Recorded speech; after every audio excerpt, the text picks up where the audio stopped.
So today I'm working on my Chevy Silverado again. It's a 2017 model. I'm working on the struts today. So just gonna go about showing you how to do the replacement on that. And it's really relatively quick, simple, easy process if you have a few simple tools. So I'll show you how that works. Easiest way I know to diagnose a strut is if you actually see it from the outside of the car. So I actually had my wife hop in the truck and I stood on the outside while she went over a bump, and you can see that tire, instead of just kind of gently going over a bump, it sits there and it just bounces like crazy. It sounds weird, but that's, if you ask me, the easiest way to diagnose a bad strut. All right, so first off, my truck is a Z71 model, so that means Rancho struts, front and rear, or shocks rear, struts front, but I went on Rock Auto and ordered these. And some people will say it doesn't make a difference, some people will argue it does. I don't know, but it was an extra $5 for the Ranchos, so I got them. Relatively new part from February. This is the part that we're going to replace. If you look, it's in there. So you don't actually have to remove much to get into it. You really only have to take off the wheel, and that's it. Then just there's 3 bolts on top, 2 on the bottom, and that's it. So I'll show you how we do that. Here we are with the wheel off. Looking in here, I know it looks really tight in here, but it does fit. These 2 bolts on the bottom, you got 3 on the top. You have to take those electrical, those wire hold downs off, and then it's a tight fit between there. You have to spin it as you go down, but I'll show you that here in a second. But it does come out and the new one does go back in. 2 bottom bolts here are 15 millimeter. As long as you got this up in the air like this, it's not gonna pop.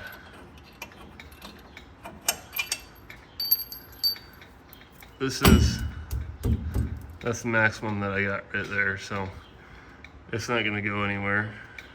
So where's my finger there? There's one of them. You see that connector on top? It's a real pain to get off, but with a little bit of persistence, you just gotta twist it back and forth as you go. It'll come off. Try not to burn yourself. Twist it as you pull. Ow. You can see that came off of there. Now, they really are a pain, but if you keep working at them, they will come off. You can see how there's two parts to it. This one right here that I'm pointing at, and then that one goes on the bottom. There's nothing really holding that, so when you're working on it, just grab a hold of that top one, twist it and pull as you go. If you haven't taken them off before, they will be tight, but if you keep working at it, you'll get it. You can also, especially if you don't have these inner fender covers, you can probably reach it from the inside here. I can even reach it with the fender cover, but it's not easy to get to.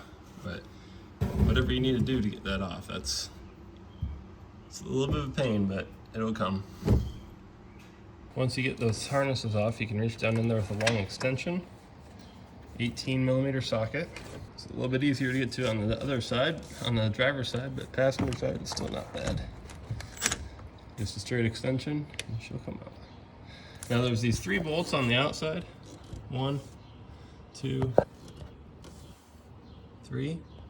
Don't take off the center bolt, especially when you have a fully loaded strut.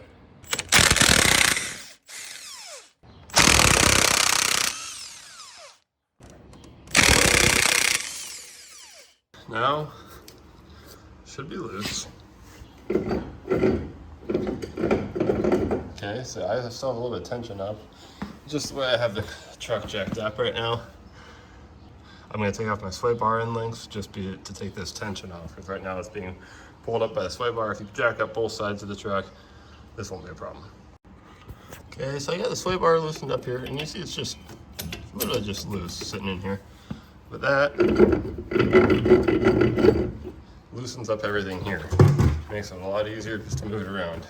Down pressure on the rotor. Trying to do this with one hand. Push this over. Okay.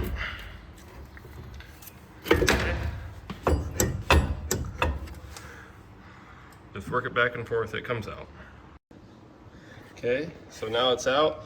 When you get down to the bottom, you might have to spin it. So it was stuck in here, and you spin it around basically just to get the shock lower and lower, and then you can sneak it past your tie rod. And this steering is, right now it's set up straight. I don't know if it makes a difference if you go one way or the other, but straight works. Normally they should come with a hardware kit, but for me they didn't, so I'm gonna take this old hardware off of here.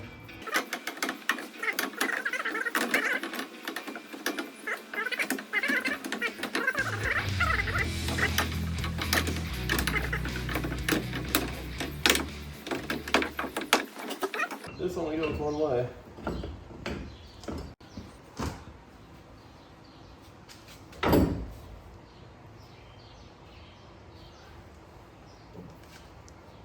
Okay, can you in there? Okay, so get it in here, get your bolts lined up, and that's pretty much it.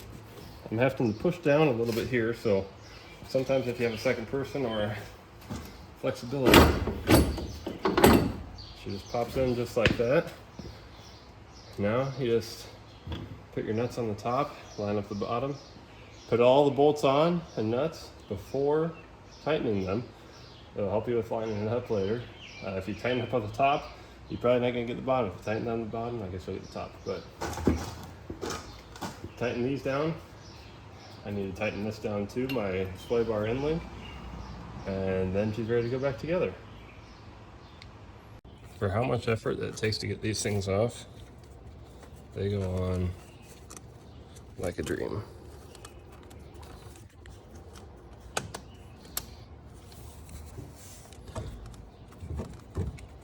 This might be the hardest thing of this whole job, is taking these electrical clips off if you're trying to save them. And they go on just like that. This is the most important part. If you spend the money for Rancho shocks, you gotta have that Rancho sticker. There's a reason I don't get paid to get stickers on, because that is not straight nor centered at all. All right, we're back on the ground, wheels on. I'll take it for a test drive tomorrow, but it's together, good to go. I just put everything away in the garage here, and just like that, it's pretty easy. I mean, even for me, just with filming and everything, it was less than an hour. I imagine that many of you could do it a lot faster. It might take a little bit longer, but all in all, it's really not too bad of a job. It went pretty easy. I don't know what a dealership charges, but it's way too much.